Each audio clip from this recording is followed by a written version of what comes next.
namala degree yange mabegako wali bwe namala degree yange yafuuka mboozi byamusaze byasomya byafa biki nagenda neyo ku Spark TV presenter nambuuza bagamba nti degree gye wasoma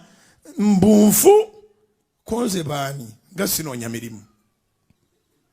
baani abagamba omuntu ayina authority okuvetinga degree yange ateeka okuba nga agenda kumpa mulimu